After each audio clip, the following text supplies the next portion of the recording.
Le journal de la santé avec Anne Le Gall. Les titres de ce mercredi, le projet de loi santé présenté aujourd'hui en Conseil des ministres. Parmi la cinquantaine de mesures, il y a l'interdiction de vapoter sur le lieu de travail. La carrière d'abord, la grossesse plus tard, c'est ce que proposent les sociétés Facebook et Apple. Et puis aux États-Unis toujours, un homme aveugle revoit sa femme après 33 ans dans le noir.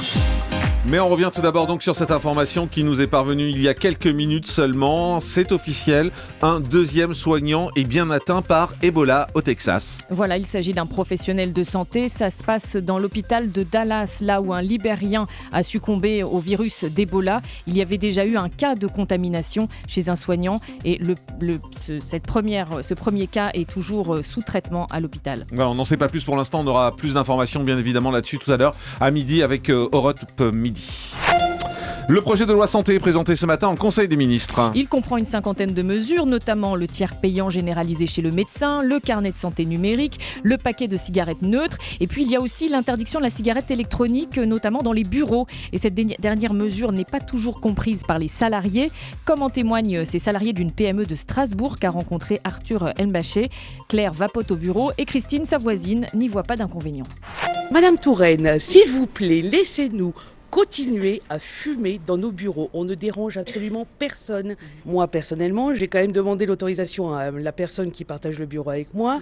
Elle était entièrement d'accord, donc je fais plein de dossiers tout en fumant. On est plus incommodé par l'odeur de la cigarette, des gens qui sortent, qui ferment pas la porte. On sent à l'autre bout du couloir l'odeur de la cigarette et ça, c'est gênant. Voilà donc pour ce témoignage concernant ce projet qui est présenté aujourd'hui. En France, la qualité de l'eau du robinet s'améliore. C'est ce qu'indique la Direction générale de la santé. En France, 96,7% de la population est alimentée par une eau de bonne qualité microbiologique. Un chiffre en progrès par rapport aux années 2000. L'excès de nitrate ne concerne que 1% de la population et l'excès de pesticides, 5% seulement. Là aussi, ça s'améliore. La décision sur une éventuelle remise en liberté de l'anesthésiste d'Orthez sera rendue demain. Cette femme de 45 ans, mise en examen après la mort d'une patiente, a reconnu qu'elle avait bu de l'alcool le jour de l'accouchement. Une demi-bouteille de mélange d'eau et de vodka. Sa dose habituelle, dit-elle, elle a reconnu qu'elle n'était le soir du drame qu'à 70% de ses capacités. Facebook et Apple vont faciliter la congélation d'ovules pour leurs employés. Oui, on en parlait hier avec Martine Pérez. La fertilité baisse avec l'âge, mais les femmes ont désormais la possibilité technique de congeler leurs ovocytes pour avoir plus facilement un enfant à l'approche de la quarantaine. D'où cette idée de Facebook et Apple de faciliter la congélation d'ovules chez les employés. Écoutez les précisions de Géraldine Wessner, notre correspondante à New York. Apple se vante d'ailleurs du pouvoir qu'elle va donner à ses employés en payant, comme Facebook le fait depuis 10 mois, l'essentiel des frais de ce procédé très coûteux, la congélation de leurs ovules et leur stockage pendant plusieurs années. Elle déboursera, s'il le faut, jusqu'à 15 800 €. Certains donc ce matin applaudissent, les femmes ne seront plus contraintes pour grimper de renoncer à toute vie de famille, mais d'autres y voient la dérive d'un système pervers qui ne permet pas en réalité de concilier vie privée et professionnelle et qui refusent de s'adapter. Un système qui pourrait d'ailleurs empirer. On se demande si les femmes qui voudront tout de même un enfant au milieu d'un projet seront pénalisées.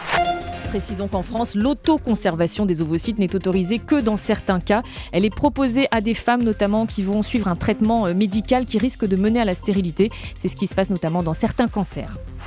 Toujours aux États-Unis, un homme aveugle revoit sa femme après 33 ans dans le noir. Oui, c'est tout à fait étonnant. La vidéo circule sur Internet. On y voit un homme de 66 ans qui, après avoir passé la moitié de sa vie dans le noir, sursaute, tout surpris de voir la lumière. Il embrasse sa femme en souriant. Cet homme avait perdu la vue à l'âge de 33 ans suite à une rétinite pigmentaire.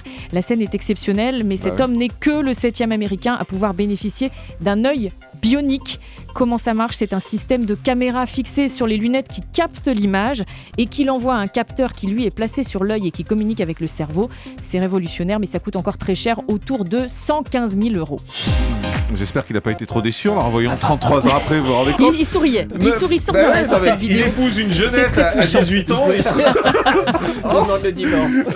Oui, c'est clair. Le chiffre du jour, c'est 13%. C'est le nombre de femmes toujours vierges entre 20 et 24 ans. Chez les hommes, c'est 8%. À 30 ans, ce chiffre tombe à 2% de la population. C'est le journal Libération qui consacre aujourd'hui toute une page à des témoignages sur ces virginités tardives. Merci beaucoup.